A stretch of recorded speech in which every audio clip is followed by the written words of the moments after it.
All right, Shalom. First and foremost, I want to give all praise, glory, and honor unto Yahweh, Bahashim, Yahweh Shai, Bahashim, Harakaha Kodash, and double honors unto the apostles and elders of GMS Great Millstone, and a sincere Shalom to Yakim, bringing out this word in diligence and in truth.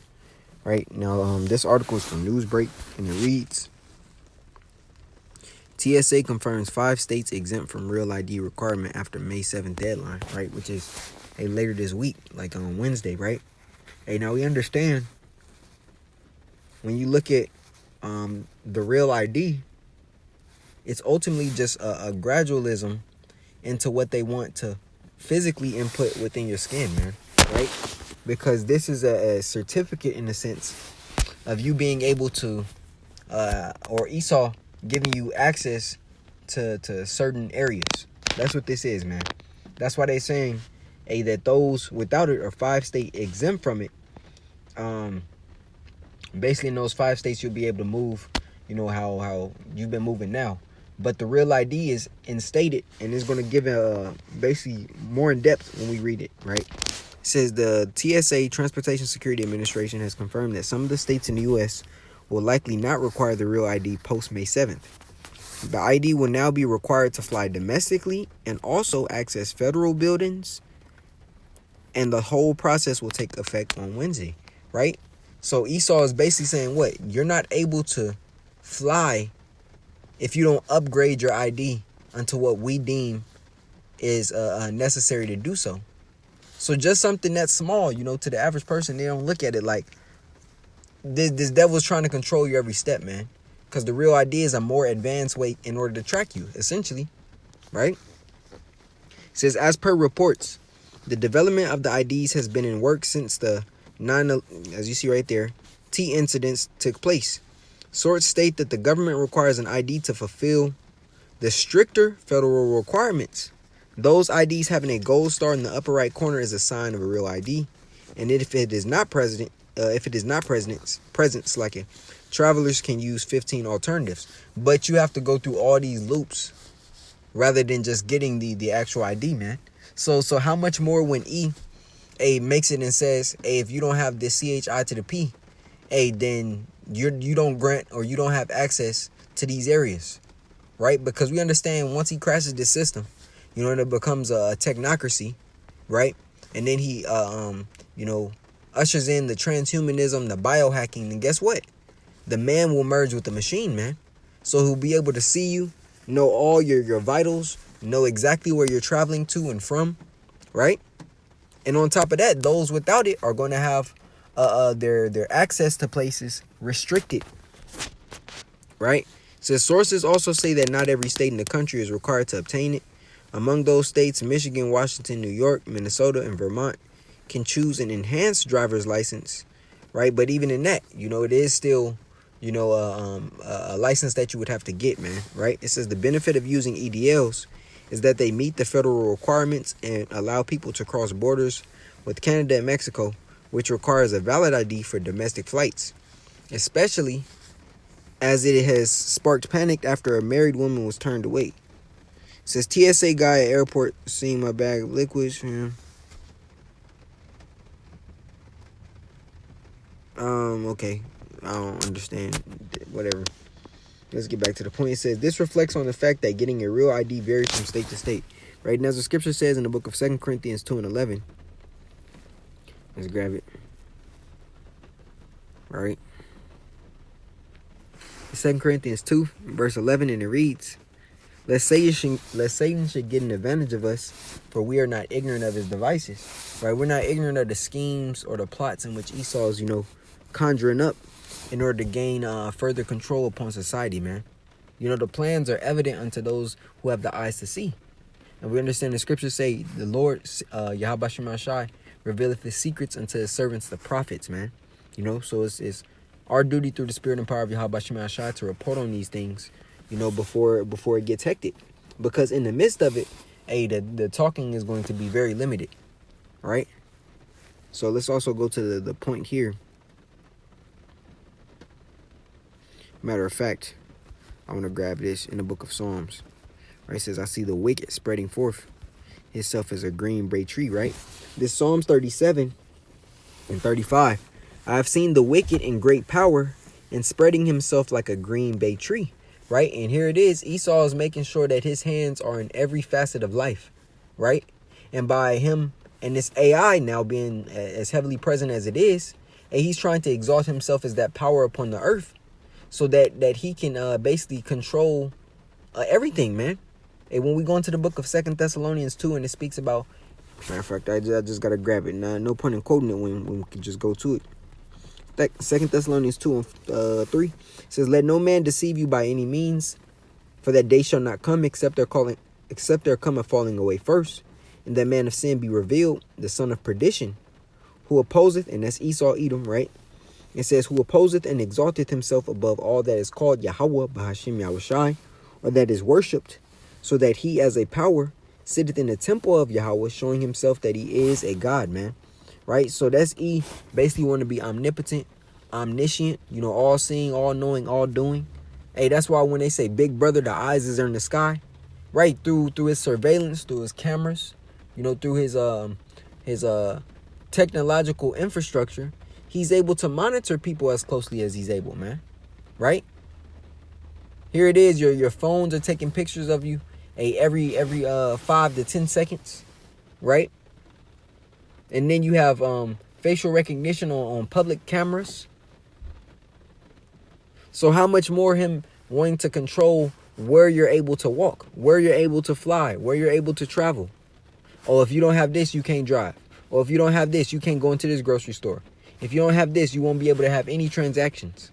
That's ultimately what is going to that's ultimately what is going to come down to, man. Him completely shutting off access if you don't bow into the image and receive of his mark, man. The real ID is just another gradual step of him putting his hands around the citizens' necks. Right? Matter of fact, I got to go back to that in Psalms. Psalms 37 and 35. I've seen the wicked in great power, right? And Yahweh Shema Shai gave him this appointed time to rule, right? He gave him this power on the left-hand side in order to, ultimately hang himself. That's why the scriptures say his unrighteous dealing shall fall upon his own pate. Paraphrasing. This is Psalm 7 and 16. His mischief shall return upon his own head, and his violent dealing shall come down upon his own pate. Right? So, we know through the spirit that Esau isn't going to be successful in his plans to try to conquer, but the Lord is going to allow him to get a bunch of people, man. Ultimately for the destruction, to be forth fuel and thermonuclear fire, right? It says this reflects on the fact that getting a real ID varies from state to state, and those who are applying for the ID should bring supporting documents as proof, which include a birth certificate or passport, social security number, 2 proofs of state residency, and proof of legal status in the U.S. Right? So you need those documents in order to even, transfer your information onto the new system. But that's why he wants to usher in a new system. So it's more convenient for the user, right? Because convenience is ultimately going to be the persuading factor that kills a lot of people, man. Because you want everything at the click of your hand, right? You want to make everything easier. You don't like just unlocking your car with a key. You want to put your hand on the door and the door unlock, You don't want to just go into the store, wait in line, and paying cash. No, you want to grab what you want, put your hand on the what you call it, the transaction, whatever you call it, the processor, and just walk out. Right? So here he's making everything convenient for you. He's like a microwave generation for you to persuade you into receiving of this, man. That's part of the schemes. That's part of the plots. He knows that the American people are an impatient people. And he's also making the conventional ways or the traditional ways of doing things harder to complete. That's why when you go into a store and you got cash, they telling you, oh, we don't accept cash no more. So now you're forced to use what? Credit card. Now you're forced to use a debit card. Cash used to be king. Now you can't even use it to go out and eat at certain places no more. So it's a gradual turn of a technocracy right before your face. And this is part of it. Because with the real ID, I know it's going to be far easier to transfer the average citizen's information onto the CHIP, man. Because you've already updated your information into the system. So all he's doing is now making sure that plastic is, you don't have to use that plastic no more. Now all we got to do is input that same information we got from your real ID. Just put it in the digital database. Now we got it. Right? It says the Department of Homeland Security states state EDLs designated as acceptable border crossing documents by DHS under WHTI are acceptable for official federal purposes, such as boarding a commercial aircraft or entering a federal facility. This concept of having a real ID was signed into law in 2005 under the Real ID Act, with the significant motive to strengthen national security, and that's what they tell you, but they don't tell you that it's also to monitor, right? Travelers who don't have a real ID verified with them have to fill out forms that the agents of TSA agents will approve.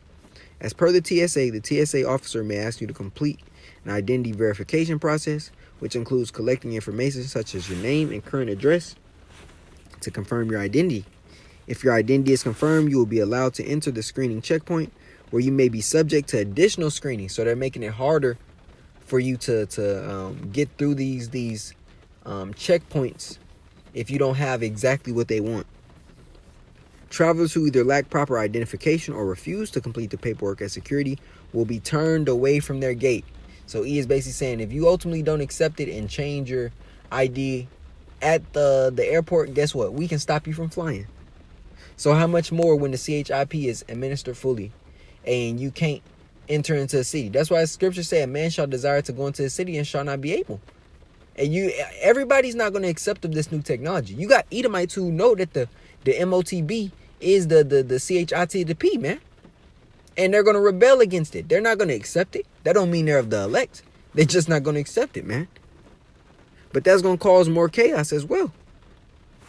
Matter of fact, let's close off with that in the book of Revelation 13 and 16 to get into it, man. Because this prophecy is the final main prophecy before the nukes that we have to overcome, man. You know? That our temptation. This Revelation 13 and 16, and it reads. I'm going to start at 15. And he had power to give life unto the image of the beast, that the image of the beast should both speak and cause that as many as would not worship the image of the beast should be killed. Right? Now, the image of the beast is not no damn Caesar Borgia picture, man. No JC picture painting, man. That is not the image of the beast. The image of the beast is basically all the ways of Esau's society in which he upholds, for example, the technocracy industry, the educational system, the Food and Drug Administration, Hollywood industry, right? All of these different industries in which he controls are part of the image of the beast, man, right? So if you don't agree with the way he's running things or the philosophies he's setting forth as his truth, then guess what? You're going to be an enemy to him, and he's going to be an enemy unto you, because that's you not accepting the image, right? Part of the image is saying what? Global control, global dominance is fine with you, right? And with that, you accept of that mark.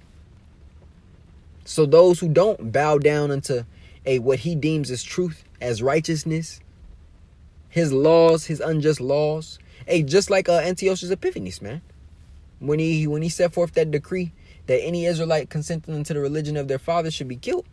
And he set forth what? A new law, right? Heathenistic customs that took Jake away from their foundations of believing in Yahweh Ba'Shem Yahushai. Well, now he's coming with a harder agenda, man. A more draconian agenda. Where if you don't bow down, we're going to treat you as a Tiri, you know? We're going to see you as somebody that's opposed into the system, a rebel, and we're going to cut you off from society. Matter of fact, we're going to off you, man. That's why I say as many as would not worship the image of the beast should be killed. And he causeth all, both small and great, rich and poor, free and bond. It don't matter whether you're in prison, a little kid, a grandma, you know, you got a lot of money or you have none, to receive a mark in their right hand or in their foreheads, and that no man might buy or sell save he that hath the mark or the name of the beast or the number of his name. Here is wisdom. Let him that hath understanding count the number of the beast, for it is the number of a man, and his number is 666. And when you go into that word stigma, matter of fact, and when you go into that word mark, it goes into the word charagma, and then the root word of that is charax, which is the pale stake palisade, and then the root word of that is graphos, which is the information stored within that device, right? And when you go into this word here, stigma, is going to tell you exactly what this mark is, man. Stigma, a mark pricked in or branded upon the body of slaves and soldiers bore the name or the stamp of their master or commander, branded or pricked, cut into their bodies to indicate what master or general they belong to. Ownership. And there was even some devotees who stamped themselves in the way with the token of their gods. So this is what? Recognition of ownership, a scar of service. So you bow down unto E, and receiving of that mark is you showing your allegiance unto him. A, and casting away Yahweh Bashim Al Shai, thus bringing forth the second death unto you, man. And this real idea is just another step towards the final prophecy of the MOTB, man. So a Lord willing, this lesson was edifying unto the body. Hold firm, we almost out this place. Yahweh Bashim Al Shai is he's strengthening us.